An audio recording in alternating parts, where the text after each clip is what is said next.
ऊपर वाले ने इंसान के न जाने कितने रूप बनाए हैं। हर रूप दूसरे रूप से बहुत ही अलग है और इस कदर भयानक और खौफनाक है कि कोई भी व्यक्ति अगर उनके बारे में जानने लगे तो उसकी आत्मा कांप जाए। मैंने भी कभी नहीं सोचा था कि मेरे जीवन में कोई ऐसा मोड़ आएगा जब मैं ऐसे मोड़ पर आकर खड़ी होंगी जहां आगे कुआं होगा और पीछे खाई होगी। मुझे ये दिन किसी और ने नहीं, मेरे अपनों ने दिखाया था और मुझे इस बात पर बहुत ही ज्यादा तकलीफ महसूस होती थी। कहते हैं, अगर गैर कुछ भी बुरा आपके साथ करें तो आप फिर भी सहन कर लेते हैं, मगर जब अपने पीठ पर वार करते हैं तो फिर यह पीड़ा सहन भी नहीं हो पाती। मेरे साथ भी ऐसे ही हुआ था। अपनों की दी हुई यह पीड़ा मुझसे सहन नहीं हो पा रही थी। हमेशा की तरह अब भी मेरे पति ने रूम के बाहर खड़े होकर मुझे आवाज दी थी और मैंने तुरंत अपनी आंखों को बंद कर लिया था। यह मेरे पति का आदत थी कि उसके रूम में आने से पहले मैं अपनी आंखों को बंद कर लिया करूं और फिर उसने रूम में आने के बाद मेरी आंखों पर पट्टी बांध दी। मैं आज भी उससे बात करना चाहती थी कि आखिर वह रोज मेरी आंखों पर पट्टी बांधकर मेरे साथ समय क्यों बिताता है, बल्कि मेरे अंदर इतना साहस नहीं था कि मैं उसे कोई परेशानी बता पाती। इसलिए चुपचाप खुद को उसके हवाले कर दिया और वह मेरे साथ अपनी मर्जी करने लगा। रोज रोज के इस परेशानी से मैं तंग आ चुकी थी। मैं अपने पति को देखना चाहती थी और वह मुझे खुद को देखने नहीं दे रहा था। मैं जानती थी यह मेरा हक है कि मैं अपने पति का चेहरा देखूं, बट मैं अपने इस हक का इस्तेमाल नहीं कर पा रही थी। आज मैंने सोच रखा था कि किसी भी तरह अपने पति का चेहरा देख लूंगी। उसने मुझे रूम के बाहर खड़े होकर आवाज दी और कहा कि मैं अपनी आंखें बंद कर लूं। मैंने भी अपनी आंखें हल्का सा बंद करके उसे बोल दिया कि वह रूम में आ सकता है। आज मैंने सोचा था कि जैसे ही वह रूम में आएगा मैं अपनी आंखें खोलकर उसे देखूंगी। भले वह मुझ पर गुस्सा करे, लेकिन मैं तो उसका चेहरा तो देख पाऊंगी। और जैसे ही मेरा पति रूम में आया मैंने फौरन आंखें खोलकर उसे देखा। उसे देखकर मैं हैरान रह गई। मुझे अपनी आंखों पर विश्वास नहीं आ रहा था कि वह इस कदर वहमी हो सकता है। उसने काले रंग के कपड़े से अपने चेहरे को छुपा रखा था। मैं उसका चेहरा नहीं देख पाई थी, इसीलिए दिल मायूस कर रह गया और अपनी आंखें बंद करके बैठ गई। उसने आज भी मेरी आंखों पर पट्टी बांधी और अपना काम करने लगा। मेरे पति का एक ही काम था और रोज रोज के ये फालतू के काम से मैं थकने लगी थी। मैं उसका चेहरा देखना चाहती थी। मेरी आंख खुली होने के बावजूद मैं नहीं देख पा रही थी। मैं उसके गुस्से के डर से उसे कह भी नहीं रही थी कि मुझे अपना चेहरा दिखाओ। मुझे मेरे शादी की पहली रात बहुत अच्छे से याद थी। जब मैंने अपने पति से चेहरा देखने की फरमाइश की थी तब उसने मुझे झड़क दिया था। उसके बाद कभी भी मुझ में इतना साहस नहीं हुआ था कि मैं उसे चेहरा दिखाने के लिए कहती। लेकिन अब तो इस रोज रोज की रूटीन से मैं परेशान होने लगी थी। मेरा पति दिन भर न जाने कहाँ होता था, रात को अपनी इच्छा पूरी करने के लिए आ जाता। उसे मेरी भावनाओं का कोई ख्याल नहीं था। अब तो मुझे उस पर गुस्सा आने लगा था। वह जैसे ही रूम के बाहर खड़े होकर मुझे अपनी आंखें बंद करने के लिए कहता था, मेरा दिल करता कोई चीज उठाकर उसके सर में दे मारूं। लेकिन वह मेरा पति था और पति को भगवान का स्थान दिया गया है, इसलिए मैं चुप हो जाती थी। लेकिन मैं जानती थी कि मुझ में इतनी ज्यादा ताकत नहीं है कि मैं बहुत समय तक उन सब बातों को सहन कर सकूं। मेरे माता पिता का मेरे बचपन में ही मौत हो गई थी। मुझे मेरे मामा मामी ने पाला पोसा था। मेरे मामा को नशे की बुरी आदत थी जिसमें वह हर समय व्यस्त रहते थे। मेरी मामी ने ब्यूटी पार्लर खोल रखा था और उसी से अपने घर का सारा खर्च चलाती थी। मामा हर समय मामी को मारते पीटते रहते थे और मामी उन सब का क्रोध मुझ पर निकाला करती थी। छोटी सी उम्र में ही उन्होंने मुझसे बहुत बड़े बड़े काम करवाने शुरू कर दिए थे। मैं घर के सारे काम करती थी और पार्लर में भी उनकी सहायता किया करती थी। उनकी अपनी 2 बेटियां कॉलेज में पढ़ती थी और एक अच्छा जीवन बिता रही थी। क्योंकि मामी के हाथ में बहुत कमाल था, वह जिस किसी को भी तैयार करती थी उसके हुस्न को 4 चांद लगा देती थी। भद्दी से भद्दी महिला भी पार्लर से जाने के बाद किसी स्वर्ग की परी जैसी लगती थी। इसी कारण मामी की दोनों बेटियों को किसी चीज की कमी नहीं थी। लेकिन मेरे लिए जीवन की सुख सुविधा कुछ भी नहीं थी। मेरे लिए सिर्फ कठिनाइयां थी जिन्हें मैं पार कर रही थी। वह तो शुक्र है कि मामी ने मुझे अपने घर में रखा हुआ था, वरना जिस तरह के शराबी और निखट्टू मेरे मामा थे, मामी 1 मिनट ना लगाती और मुझे अपने घर से निकाल देती। लेकिन उनके दिल में शायद अभी ऊपर वाले का खौफ बाकी था, इसलिए उन्होंने मुझे अपने घर में आसरा दिया और बचा कुचा ही सही, लेकिन खाने को मिल जाता था। मैं इतने में ही बहुत परेशान रहती थी। एक दिन मैं अपने घर के सारे कामों को पूरा किया तो मेरी तबीयत कुछ खराब हो रही थी। सर बहुत भारी था कि मामी मेरे पास आकर बैठी और मुझसे पूछने लगी कि मुझे क्या हुआ है। एक लम्हे के लिए मैंने हैरत से मामी की तरफ देखा कि मामी ने कहा कि मैं कपड़े बदलकर साफ सुथरी हो जाऊं, क्योंकि मुझे देखने के लिए कुछ लोग आ रहे हैं। ये सुनकर मैं और भी परेशान हो गई। जैसा भी होता, पर मेरा अपना घर होता जहां मैं अपनी मर्जी से रह सकती हूँ। घर के कामों की तो मुझे वैसे भी आदत थी, पर अपने घर का सच मैंने कभी नहीं देखा था। बचपन से लेकर अब तक मामी के अत्याचार का निशाना बनी हुई थी। अब मेरे जीवन में भी अच्छा होने जा रहा था। मैं मुस्कुराती हुई उठी, मेरा सर का दर्द कहीं गायब हो गया। मुंह धोकर कपड़े बदल लिए, मैं अच्छी खासी सुंदर थी। बस खुद पर ध्यान देने की जरूरत थी।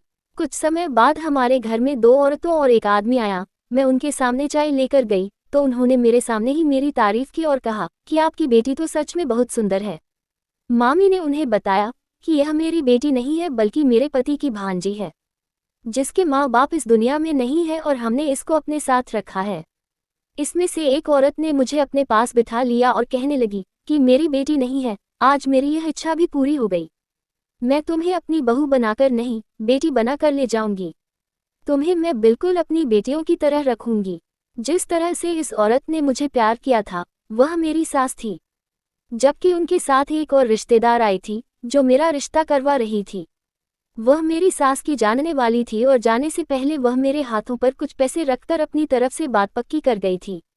मामी ने उन्हें मना करना चाहा तो कहने लगी कि आप लोग रिश्ता पक्का करें या ना करें, पर मैं इस बेटी कहा है और अपनी बेटी से पहली बार मिलने के बाद मैं खाली हाथ नहीं जा सकती। इसकी बात सुनकर मैं और भी खुश हो गई थी। मुझे इतना प्यार करने वाला ससुराल मिल रहा था, मुझे और क्या चाहिए था। कुछ दिनों बाद मेरी मामी लड़के को देखने वाली थी और मैं अपने अंदर में प्रार्थना कर रही थी कि मामी को लड़का पसंद आ जाए, क्योंकि मुझे लग रहा था कि शायद ऐसा प्यार करने वाला ससुराल मुझे और कहीं भी नहीं मिलेगा। जीवन में पहली बार हुआ था कि मेरी कोई इच्छा पूरी हुई थी। मेरी मामी आई तो साथ में मिठाई का डब्बा भी लेकर आई थी। वो रिश्ता पक्का कर आई थी। जब से मेरा यह हुआ था, मामी का व्यवहार मेरे साथ कुछ बदल गया था। अब वो भी मुझे इंसान समझने लगी थी। इस मामले में मामी ने मामू को कुछ नहीं बताया था, न जाने उन्हें किस बात का डर था, और साथ ही मुझे और अपनी बेटियों को बताने से मना किया था। मामी ने मेरी शादी की तारीख भी रख दी थी। इतनी जल्दी सब कुछ हुआ था कि मैं हैरान थी। अब मुझे मामी की आंखों में अपने लिए प्यार दिखाई देता था जो मुझे अच्छी लगती थी, पर साथ ही साथ में भी सच में डूब रही थी कि ना जाने इस प्यार का क्या कारण होगा। मैंने मामी से 1-2 बार पूछने की भी कोशिश की तो मामी ने इस बारे में कुछ नहीं बताया और अपने काम में मगन हो जाती थी। मामी कल मेरे रूम में आए और मेरे सिर पर प्यार से हाथ रखा तो मेरी आंखों से आंसू गिरने लगे। माँ से जुदाई का दुख बहुत बड़ा होता है और फिर मेरी तो माँ थी ही नहीं, पर मामी मेरा सब कुछ थी। उन्होंने मुझे गले लगा लिया और कहा कि उनका कोई इरादा नहीं था कि तुम्हारी शादी इतनी जल्दी करो। मुझे पता है कि तुम अभी उम्र में नहीं हो।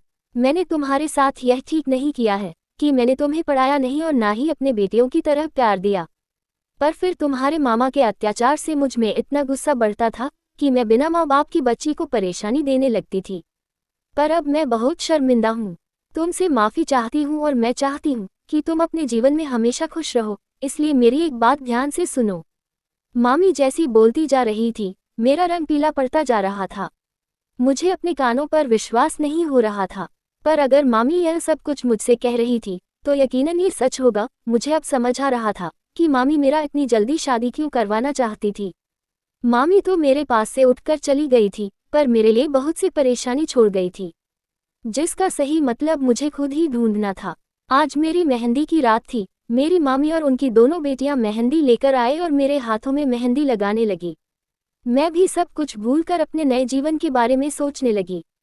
ना जाने मेरा पति कैसा दिखाई देता होगा, मेरा घर कैसा होगा। ये सब सवाल सोचते सोचते और उनके उत्तर ढूंढते ढूंढते ही मुझे नींद आ गई। अगले दिन मेरी शादी थी और शाम को छोटी सी बारात आई। मेरे होने वाले पति ने सहारा पहन रखा था। फिर मैंने ये सोचकर खुद को तसल्ली कर लिया कि कोई बात नहीं, अब तो पूरा जीवन साथ बिताना है, उसका चेहरा भी देख ही लूंगी। कुछ समय बाद मेरी शादी हो गई और उसके साथ ही रुखसती का वक्त भी आ गया। मैं मामा जी की तलाश में नजरें दौड़ा रही थी। कुछ भी था, वह मेरी माँ का भाई था। मेरा उनके साथ खून का रिश्ता था। मैं चाहती थी कि पिता की तरह मेरे सर पर हाथ रखकर मुझे विदा करें, पर मेरी उम्मीदों से भी अच्छा रहे। मामी विदाई के वक्त भी नहीं आई थी। मायके छोड़ते समय मेरी आंखें नम थी, पर एक आशा भी थी कि आगे का जीवन सुखी बीतेगा। मैं अपने ससुराल आ गई थी। कुछ शर्म की वजह से और कुछ मेहमानों के कारण अपने पति को नहीं देख पाई थी। जब मुझे मेरे कमरे में भेजा गया, कमरा बहुत ही सुंदर तरीके से सजा हुआ था।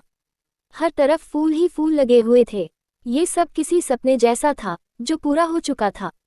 जब से मेरा रिश्ता तय हुआ था, न चाहते हुए भी मैं अपने होने वाले जीवनसाथी के बारे में सपने सजाने लगी थी और कल्पना करने लगी थी कि वह ऐसा होगा, वैसा होगा। अब अपने कमरे को देखकर मैं बहुत खुश हो रही थी। मेरा कमरा बहुत सुंदर था। मेरी शादी बहुत अमीर लोगों में हुआ था।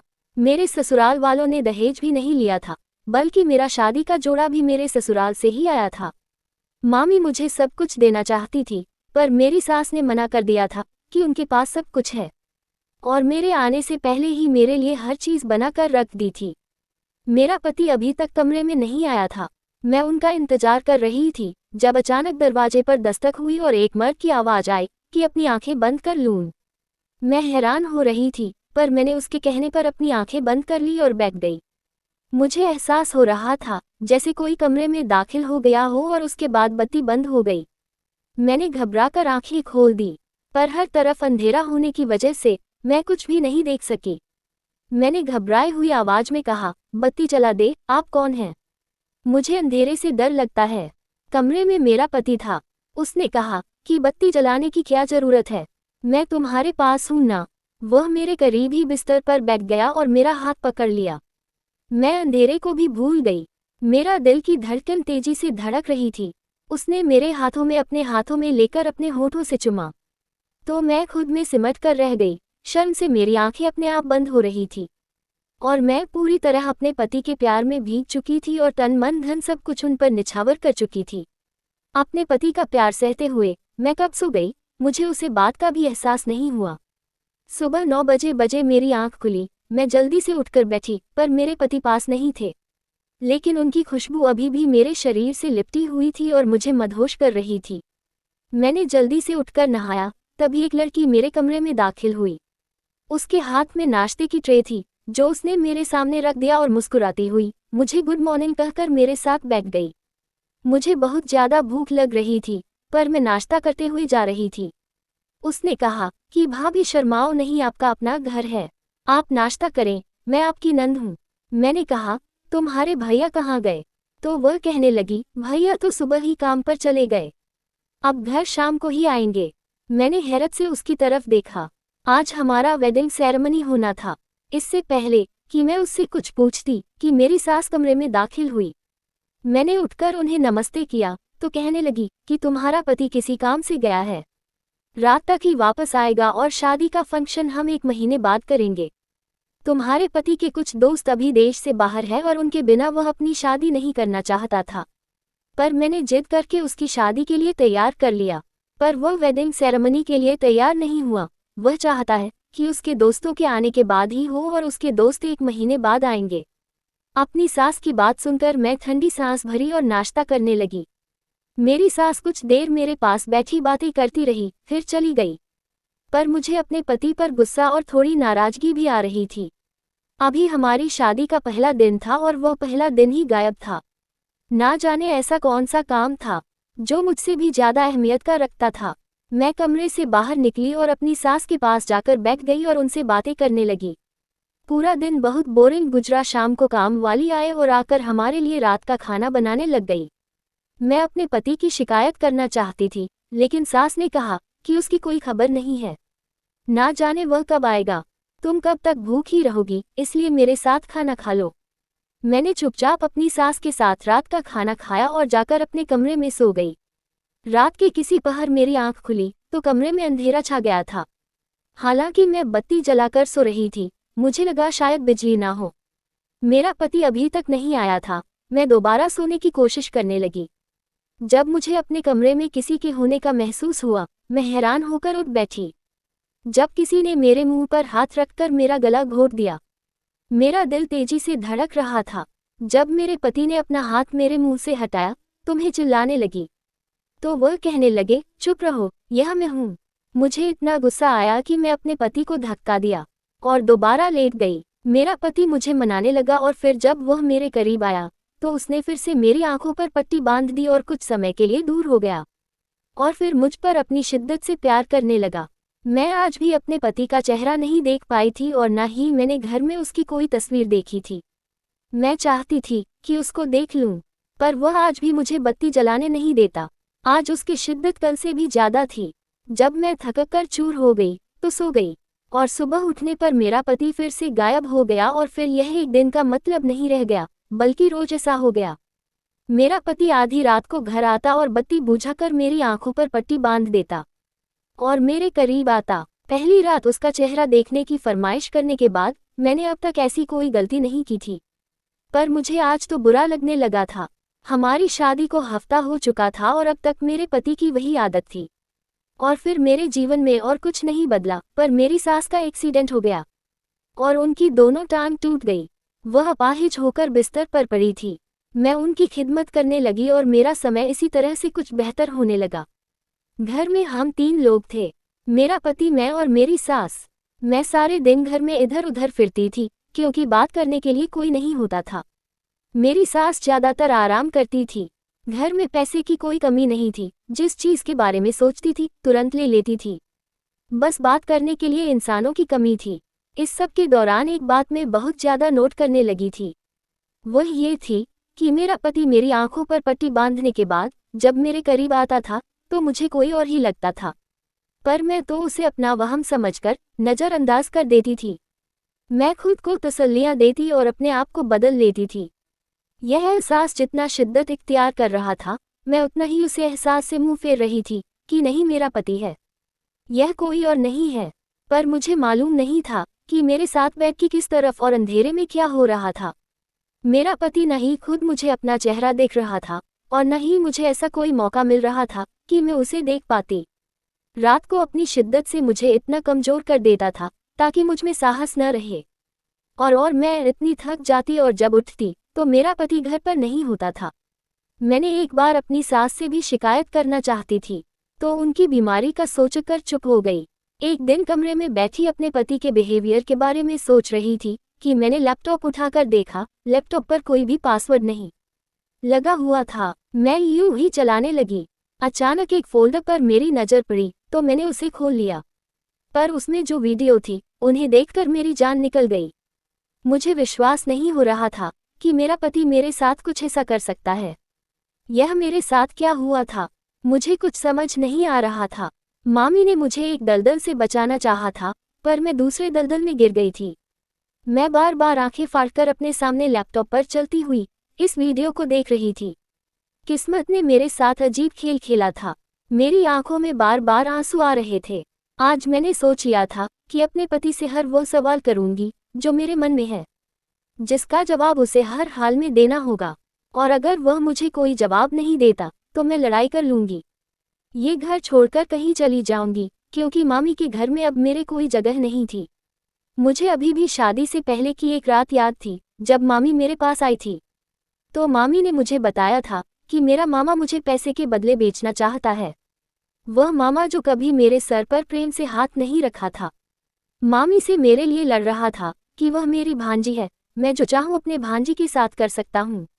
मामी हर प्रॉब्लम के लिए मामा से लड़ सकती थी, पर मेरे लिए नहीं, क्योंकि मुझ पर मामी से ज्यादा मामा का अधिकार था। क्या इसके लिए मामी ने बिना मामा को बताए मेरी शादी कर दी और साथ ही मुझे बता दिया था कि अब तेरा इस घर से कोई संबंध नहीं है। वह नहीं जानती थी कि उनके साथ मामा क्या करने वाले हैं, पर मैं उन्हें रोक नहीं सकती थी। जब से मेरी शादी हुई थी मैं कभी भी मामी के घर में लौट नहीं पाई थी और ना ही वहां से कोई मेरे लिए आया था। मुझे उनकी कोई खबर नहीं थी और ना ही कभी फोन में बात हुई कि मैं उनके घर में दोबारा लौट कर जाऊं। लैपटॉप पर चलती हुई वीडियो ने मेरे आत्मसम्मान को भी तोड़ा था। मैंने लैपटॉप को तोड़ दिया। जब मैंने पीछे मुड़कर देखा तो कमरे में खड़े 2 आदमी को देखकर मैं हैरान हो गई थी, पर मुझे इस बात का भी पता नहीं था कि इसमें से मेरा पति कौन सा है। मैंने जोर जोर से रोना शुरू कर दिया और गुस्से में जो चीज़ हाथ में आई उठाकर उन पर फेंकने लगी। एक आदमी भाग गया, जबकि दूसरे ने मुझे काबू कर लिया और कहने लगा, पागल हो गई हो, ऐसे क्यों कर रही हो? और जब मैंने उससे कहा कि मैं तुम्हें देखना चाहती थी, तुम एक दूसरे आदमी को मेरे पास लेकर क्यों आए हो? जिस पर मेरा पति कहने लगा कि वह तो मेरा दोस्त था, मैंने उसे तुमसे मिलवाने के लिए लेकर आया था। मैं कहने लगी कि तुम्हारा खेल मुझे समझ आ गया है। वह कोई दोस्त नहीं था, बल्कि वह मेरा खरीदार था।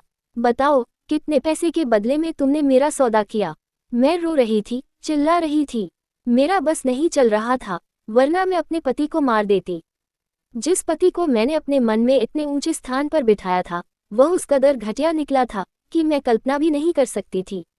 और अब भी अगर वह लैपटॉप मेरे हाथ नहीं लगता, तो पता नहीं और कितने समय तक मैं इन चीज़ों से अनजान रहती और अपने पति के हाथों खिलौना बनी रहती। मेरा पति प्यार से मुझे समझाने लगा। वह मुझे बहला फुसलाकर मना लेना चाहता था, पर उसने मेरी इज्जत की धज्जियां उड़ाकर रख दिया था।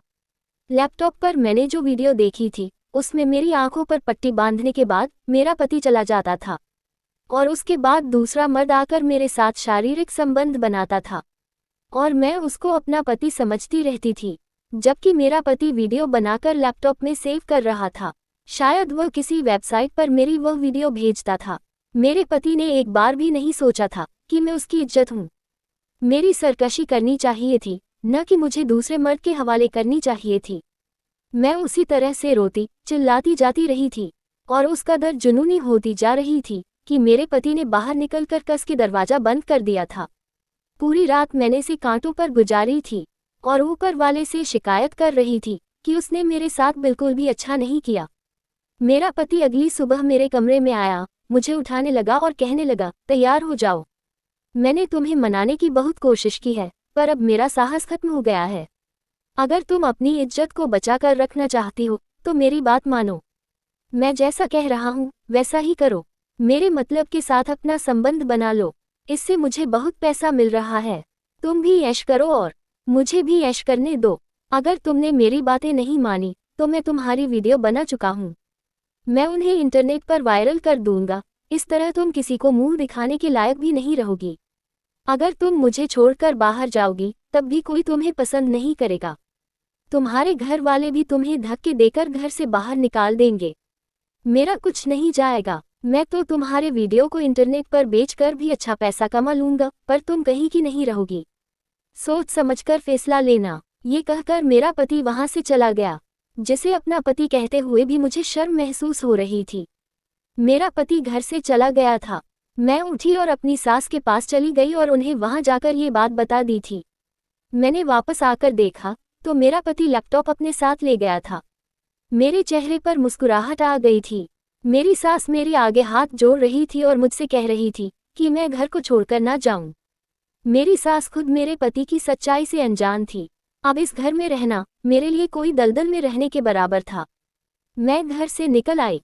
घर से निकलने से पहले मेरी सास रोते हुए मुझसे माफ़ी मांगी थी और मेरे हाथ में कुछ पैसे रख दिए थे, जिससे मैं मामी घर पहुंच गई थी। किसी भी हालत में मामी से मिलना चाहती थी, उनको सारी सच्चाई बताना चाहती थी। शादी से कुछ समय पहले मामी ने मेरे साथ अच्छा व्यवहार नहीं किया होता तो मैं कभी भी मामी के घर नहीं जाती, पर अब मैं नहीं चाहती थी कि मेरी मामी मुझसे मिलने मेरे ससुराल आए और मेरे ससुराल वाले मेरी उल्टी सीधी बात सुनाकर मुझे मामी के खिलाफ न कर दे। इसलिए मैं मामी के घर पहुंच चुकी थी ताकि उन्हें सच बता सकूं। मामी की छोटी बेटी मेरे से लिपटकर जोर जोर से रोने लगी, तो मुझे एक और परेशानी ने घेर लिया। मैंने जल्दी से उनसे पूछा कि क्या बात है, तुम इतना रो क्यों रही हो? सब ठीक तो है ना? मुझे लगता था कि शायद 1 महीने तक उन्होंने मेरी पलटकर खबर नहीं ली थी और अब मुझे इस तरह से देखकर जज्बाती हो रही है, पर तो सच कुछ और था। आज मेरे मामा को गए हुए 4था दिन गुजर गया था। मेरे मामा की मौत की खबर मेरे ससुराल वालों को पहुंचाई थी और जब मैं अपने मामा के अंतिम संस्कार पर नहीं पहुंच पाई थी तो मेरी मामी ने मेरे ससुराल वालों से बात करने की कोशिश की थी और उनसे बात भी नहीं हो पाई थी। मामा के अंतिम संस्कार के बाद जब मामी ने मेरे पति के बारे में पता करवाया था तो उन्हें पता चला था कि वह एक दलाल है। मामी उसकी सच्चाई जान चुकी थी और अब अपने गलत फैसले पर बहुत पछता रही थी, क्योंकि अब मेरे ससुराल वालों का नाम पता कुछ भी नहीं मिल रहा था। जो पता मेरे ससुराल वालों ने मामी को दिया था वह गलत था। मुझे इस तरह अचानक घर में देखकर मामी की जान में जान आई थी। उन्होंने आगे बढ़कर मुझे गले लगा लिया और मुझसे माफ़ी मांगने लगी कि उन्होंने बिना जांच पड़ताल के मेरी शादी करवा दी, लेकिन सब कुछ मजबूरी में किया था। मैं सब समझ चुकी थी। इसके लिए मैं भी मामी के गले लग गई थी और उन्हें अपने ऊपर बिताए अत्याचार की दास्तान सुना दी थी। मामी ने मुझे कहा था कि मैं अकेली नहीं हूँ, वो हर तरह से मेरे साथ है। इस तरह से मामी ने मुझे अपने पास रख लिया और हमने मेरे पति पर केस कर दिया, जिसके बाद उसे जेल हो गई। मुझे तलाक मिल गई थी। मेरा जीवन बर्बाद हो चुका था। मैं कहीं का भी नहीं रही थी। पता नहीं कितने मर्दों ने मेरी इज्जत लूट ली थी। मुझे खुद अपने शरीर से घिन महसूस होती थी। ऐसे समय में मामी ने मुझे संभाल लिया था। उन्होंने जो बचपन से मेरे साथ अत्याचार किया था, उसका भरपाई बहुत ही सुंदर तरीके से किया था। वह मुझे अब अपने बेटियों से भी ज़्यादा प्यार करती थी। किस्मत ने मेरे साथ बहुत ही बड़ा खेल खेला था। मेरे शरीर के साथ मेरी आत्मा को भी तोड़कर रख दिया था। परंतु उन सब का अच्छा परिणाम मुझे यह मिला था कि मुझे मामी के रूप में ही मेरी माँ मिल गई थी। दोस्तों, मेरे पति ने जो मेरे साथ किया वह बहुत गलत किया। अगर मेरी जगह आप होते तो आप क्या करते?